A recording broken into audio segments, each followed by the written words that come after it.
uri umukobwa ntureve utuntu duto ngo urakeneye kugira umuduga inzu hama biherere ngaho oya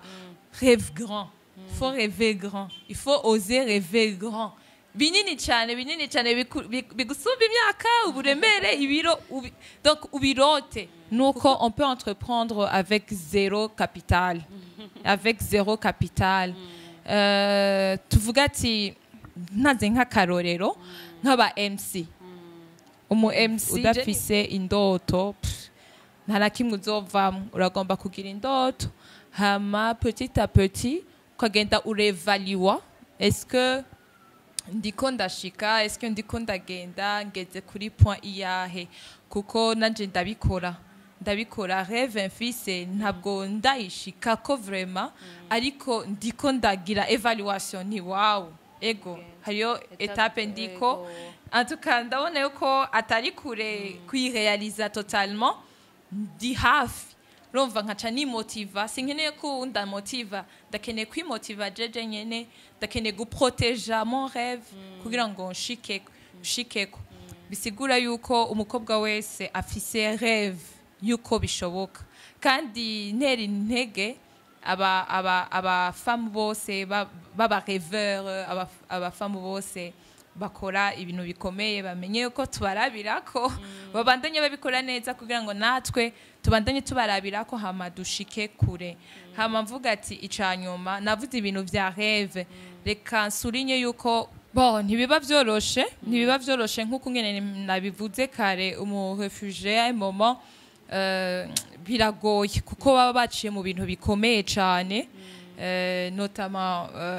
ingwano ibintu byinshi nyene kugira ngo rero umuntu abashe kukumviriza biba bikomeye ariko barabikunda ico novuga nuko tworenforce cyane des activités kuri bo ama-activité akaba menshi kuri bo kugira ngo bisante yuko bibukwa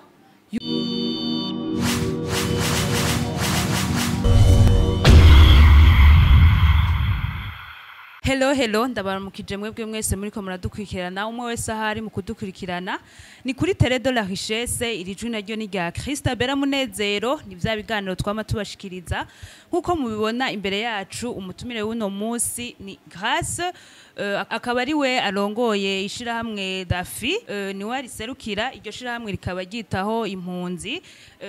cane abakobwa turaguha ikaze muri Télé de la Richesse Grace. Murakoze cyane mwashobora kwidondora ariko dukurikirana mu buryo buramvuye ego murakoze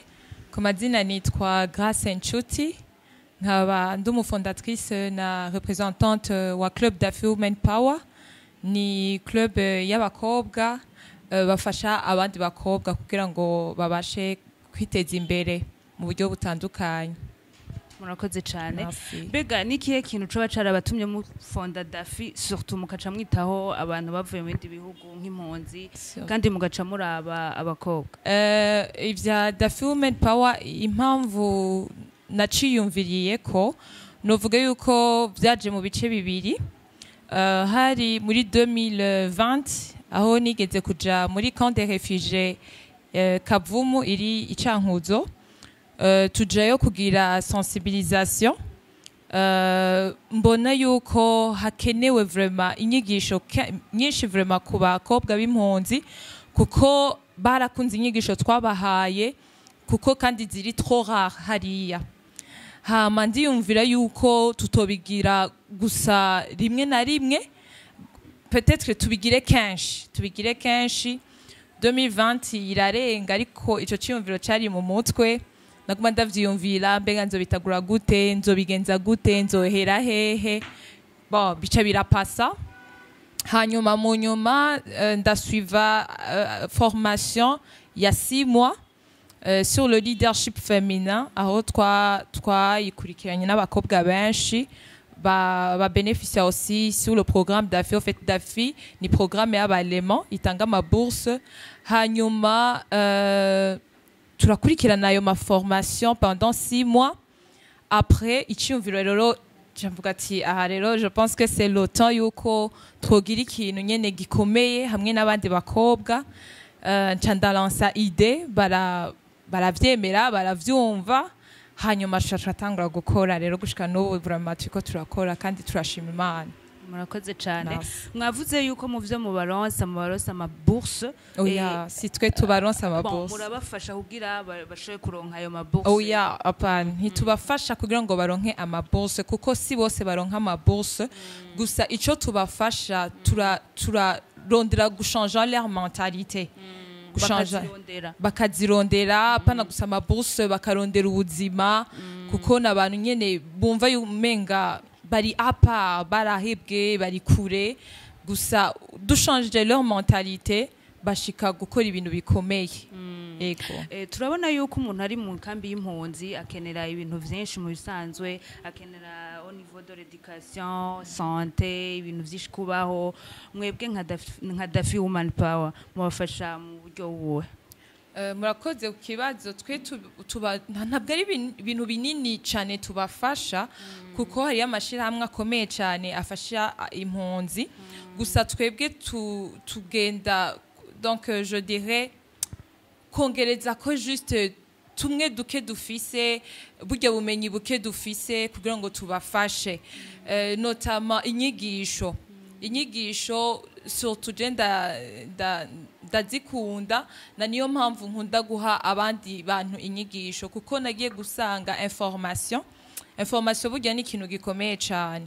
ushobora gushika mu bintu bikomeye iyo waronse information iyo udafise information canke information ushobora gushika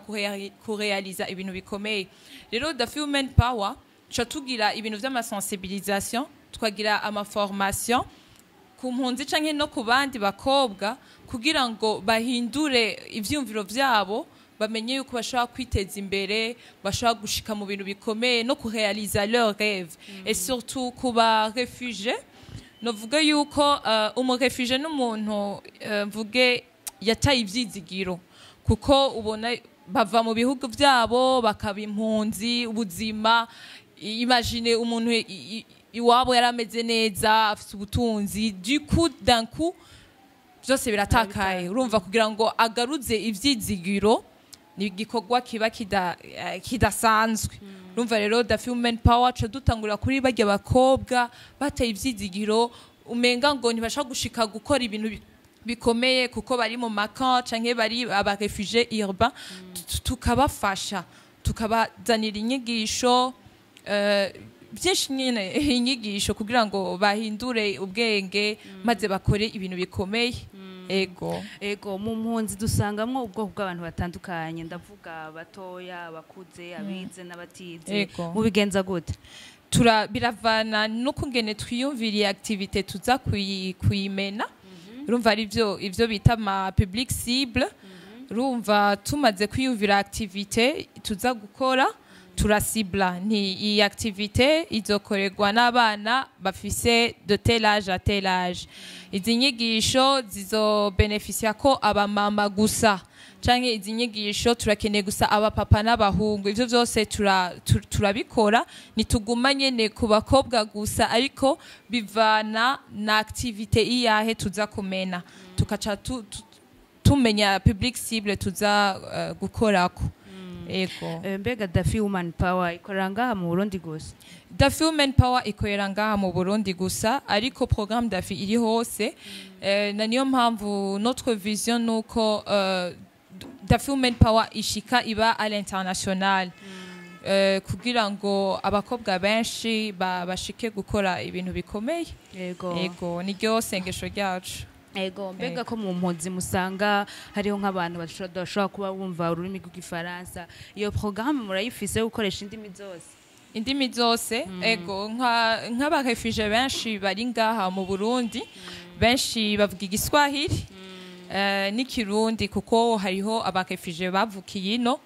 so turakoresha indimi zose turi adapta vraiment indimi zose ariko kenshi usanga turiko tuvuga n'igiswahili kugira ngo bose baronke message bose ba beneficier formation canke iyo information tubazaniye. Ego nk'abantu mukunda kubagendera murabona ati iyo twateguye programme biragenda neza canke iyi hariho intambwe zikihari nihe mubona programme bikenewe cane mu mpunzi surtout kubigeme kuko ari bo mwibazako. Bon, ntibiba vyoroshe nk'uko ngene nabivuze kare umu réfugié à un moment biragoye kuko baba baciye mu bintu bikomeye cyane notamment ingwano ibintu byinshi nyene kugira ngo rero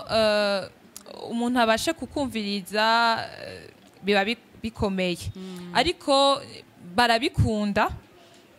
ico novuga nuko tworenforce cyane des activités kuri bo activité akaba menshi kuri bo kugira ngo bisante yuko bibukwa yuko bazwi yuko ata muntu abakumira genre bisante yuko bari isolé niyo mpamvu ibintu byinshi yuko novuga n'ayandi mashira hamwe ajejwe ibintu by'abarefugee nuko bo kwiyumvira kujanayo canke gukora activité menshi kugira ngo donc bisante mu muryango canke biyumve yuko bibukwa genre ego sivyo ko rishuye uko birabajije ego cyane mbega nk'abajya ba refugee tusanga baraciwe ko n'udufate nk'ingwano bakagira nka problème yo kuba mentalement déplacé ugasanga bagize ingorane murafise programme ibafasha mu bijanye n'inyigisho kugira genre basubira à l'état normal. Programme zirahari ariko hariho izo tutaratangura gukora bivanye n'uburyo kuko vyose bisaba uburyo sinon amaide amaprojet arahari menshi au niveau du programme d'AFI nizo ntamba nyene twamye wambajije auparavant ntishuye neza ibintu vya financement ariko izo programme vraiment zirahari atari juste d'AFI Power ikora ivyo bintu hariyo n'ayandi mashira hamwe sinon twe turabafasha tukabereka yuko bishoboka uri umukobwa uri umumama uri umupapa vyose birashoboka peu importe le lieu urimwo canke circonstance urimwo urabishoboye ego kenshi iyo uriko uratora inyigisho canke ufise ikintu kija kukwigisha mu mpunzi abantu bagogwa na vyinshi hari gihe usanga iyo financement tweko turavuga biga murakorabora n'andi mashira hamwe mukamenya ati bajya abantu tugiye guha inyigisho peut-être bararonse financement bafasha bafunguye ce baraza kuronka ico bafungura murakorabora n'andi mashira hamwe yita impunzi ego cane collaborer n'andi mashira hamwe notamment hariyo rete internationale twakorana ubu unye turakorana na JRS yindi nayo dukorana ni ambassade de l'Allemagne biriko biraza kandi fasha kano karyo kubashimira kungene bashizeho iyo programme d'AFI mu gufasha aba réfugiés n'abarapatriés gusa mvuge ngo amashira hamwe menshi turakorana kugira ngo dushike kwatenya notre objectif. Mbega iyo muriko muratanga formation ca izo nyigisho mbega hariho ukundi kuntu muraba ati ivyo twatanze vyarashikiriye abantu kandi beko barabikoresha ego cane il y a des témoignages vraiment sino zivuga zose ndaziheze mvuge benshi abakobwa benshi iyo tugiye kubigisha twe tumera nk'aba référence kuri bo aba role model genre abakobwa babona wow kuko naje kugira ngo nshike kuri etape nuko hari abantu nyene b'abagore b'abakobwa nagiye mbona bashika mu bintu bikomeye nkibaza mbega byagenze gute ce que moi aussi je peux le faire rero iyo igihe cyose tugiye gutanga inyigisho canke tugiye gukora activité n'importe quelle activité hari abana babonamwe umuco kuri twebwe abagore babona umuco muri twebwe hari umukobwa ari muri programme d'AFI mvuge muri club d'AFI igihe kimwe tuja muri camp des réfugiés tugiyeyo kuko ndi umulideri wabo ndamutora nk'umuntu azotanga inyigisho kuko aussi c'est un lieu d'entraînement, c'est un lieu d'apprentissage kugira ngo umuntu abe umulideri abashe gutanga donc kuvuga un discours devant les gens amotiva voilà nyene ujya mukobwa hanyuma turajana ndamubwira c'est toi qui vas le faire aratinya non tu sais ntavyo nzi sinzi tu peux y arriver tu vas y arriver hanyuma hari abakobwa benshi twe twasensibilije benshi cyane baraza ujya mukobwa nuwo muri camp des réfugiés aratangura gutanga inyigisho heureusement mama wiwe yari yaje kuraba ivyari ivyo hanyuma duhejeje mama we arandondera aranshimira gose ngo je pensais pas yuko umukobwa wanje ashobora kuvuga n'ijambo imbere y'abantu uyu munsi ndabona yuko umukobwa wanje azoshika kure urumva ico kintu ni ikintu canezereje urumva barya bakobwa babonye notre modèle nabone baca babyaspira bakagomba gusa nkatwe bakabona ko ari mu bandi yego bakabona yuko bishoboka nabone yuko bashaka kuja imbere y'abantu bakavuga bagatanga ivyumviro vyabo kandi bikumvirwa rero hari amatemanyage menshi kandi hari impact nyinshi ego cyane ego mbega mukuja mu gufonda Club d'Afi urumva ko wabaye motive n'ibyo nawe wabayemo waragiye baraguha izo nyigisho twavuga yuko mu gufonda Club d'Afi wabikoze ko umwuga wawe ubikunze ego n'umwuga wanje kuko ndabikunda cyane kandi mvuga ati je suis en train de réaliser mes rêves biriko biraza buke buke nari umukobwa kuva kera nkiri muto umuntu genre akunda kuba imbere y'abantu yigisha avuga atanga des idées aba umulideri vuga ati vyambereye umwuga jewe kuko ndanabikunda hama nukuri vraiment sinzi uko mwene no bivuga en fait ndi muri ivyo biri muri jewe kandi ndavyiyumvamwo vraiment ego cyane mbega mu vyo mubigisha murabereka yuko kuba bakora gushika bave mu mpunzi canke mu bigisha ingene babamwo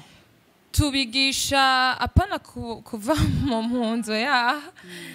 ariko bakore gushika yaho bava mu makambi basohoke bagende gukora mu bintu canke tubigisha beaucoup plus kuba autonome kuko uravye beaucoup de réfugiés bari trop dépendants n'ama aide humanitaire urumva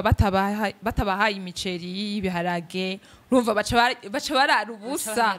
kandi bafise amaboko bafise ubwenge umutwe bashaka kwiyumvira uko nyene bo kwiteza imbere bagateza imbere n'abandi urumva twe turondera yuko bachange leur mentalité nico kintu gikomeye cyane bachange leurs idées bachange leur mentalité bamenye yuko bishoboka pourquoi pas yuko bishoboka malgré yuko boba bari mu camp des réfugiés canke bafise statut de réfugiés ariko bakamenya yuko batagomba à chaque fois kuza saidia yuko nabone babishobora bijya nyene bito bafise canke bike bafise tujya tuyide nyene kuko ikintu gikomeye nibaze ko gitangura muri genre le petit truc akantu gato donc bakoresha amatalent yabo bakoreshe capacité zabo compétences zabo kugira ngo biteze imbere ntibabe dependant zo mpunzi mukabaha inyigisho bakabyumva kandi izo formation zikabanyura ariko ugasanga bagumana ca kibazo cyo uburyo gutangura hari ico mubafasha muri ico gihe bon ico rero kiragoye kuko natwe nta moyen financier dufise kugira ngo tubashe kubaha genre les financements ariko bagage nini tubaha nuko on peut entreprendre avec zéro capital tuvuga ati ntaze nk'akarorero nk'aba MC MC je nibaze yuko ata amafaranga bakeneye peut-être abakeneye nk'igihumbi cyo kuja muri yo salle de réception et cha bus canke taxi kugira ngo agende agire donc yemsinge voilà urumva il y a beaucoup de choses yuko umuntu ashaka gutangura avec zéro capital hama ukungene ugenda uraprogressa uraronka capital then ugakora ivyo ushaka kugira kuronka ariko twebwe ntidufise iyo capacité yuko twobaha imitahe ariko umutahe ukomeye turaborienta ego turabahuza hariyo projet twigeze gutanga yuko hoba les accompagnements twebwe tukababrancha avec ama organisation atanga des financements donc tukabahuza kugira ngo babashe kwiteza imbere ego kandi bariko barayikorera kuri iyo projet vuba izotangura ego vuba bizokunda ego cyane mbega iyo mwatanze formation muri abo ba réfugiés mugasanga peut-être mupima gute ko capacité mwatanze bayironse uko nyene hariho impamya bushobozi mubaha ari ikibazo bakora cyane murabatekera umwe wese ashaka akabipratika mu buzima bwiwe nta ma certificat dutanga kuko nk'uko nyine yabivuze Daffy Women Power iracana ishasha kandi ntiturashika kuri izo level ariko niho turiko turagenda je nibaze yuko kugira ngo dushike kure tubanza kugenda step by step gusa jewe nico nama nkunda kuvuga kandi nkebura n'abantu bakunda kuja muri ayo ma formation bibaza après formation on va nous donner les financements canke après formation on va nous donner les certificats canke après formation genre hari ama idée usanga surtout les jeunes ego surtout les jeunes tuba dufise yuko formation yose égale per diem formation yose égale certificat ivyo nibaze ko ari ibintu bito cyane par rapport ya bagage intellectuel baba baguhaye kuko kugira ngo nanje shike kurealiza ivyo ndiko ndarealiza uyu munsi nuko naronse information naronse formation kuko rugya rupapuro uyu munsi ngira ntigomfasha cyane atabumenye mfise rugya rupapuro goguma ruri ngaho naragize informatique ariko sinzi kwatsa imashini canke sinzi kwikoresha rugya rupapuro rufasha iki ntaco ruba ruriko rurafasha ariko le plus important nuko iyo uronse formation uyishira mu mutwe mu mutima ukashira no mu ngiro ivy'urupapuro vya per diem ivyo bintu vraiment barabe ni vyize yuko tuja mu formation bakatuencourager bakatumotiva ce n'est pas mauvais kandi sindavyanse ariko yuko tuguma muri ivyo nyene nivyo bikenewe ndibaze yuko umujene aba ariko aribesha kuko hari ibikomeye cyane gusumba ayo ma per diem canke information nakivuze cyane information irakomeye cyane umuntu aguhe information kanaka irashaka guhindura ubuzima bwawe bwose ego cyane urakoze cyane ego merci yuko muri association yo Daffy Women Power ari abakobwa gusa ndabakobwa none mwahuriye muri iyo formation canke hari ikindi kintu watoye kugira ushobore kugira les membres okay hariho abari muri formation ntabwo ari benshi ariko jewe nagiye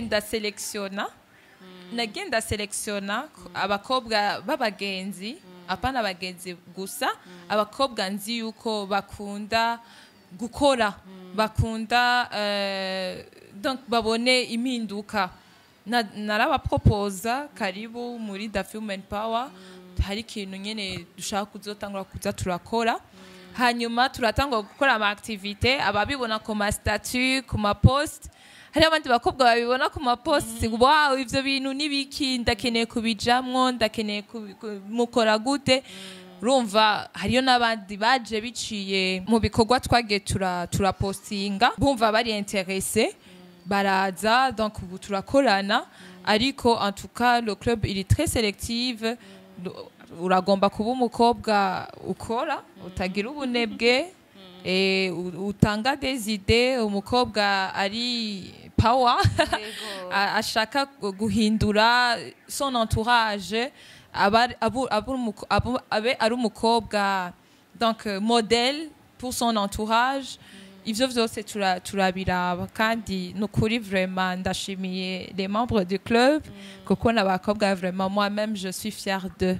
Ego. Mbega Dafi Woman Power ifise vision iyi. Dafi Woman Power ifise vision yuko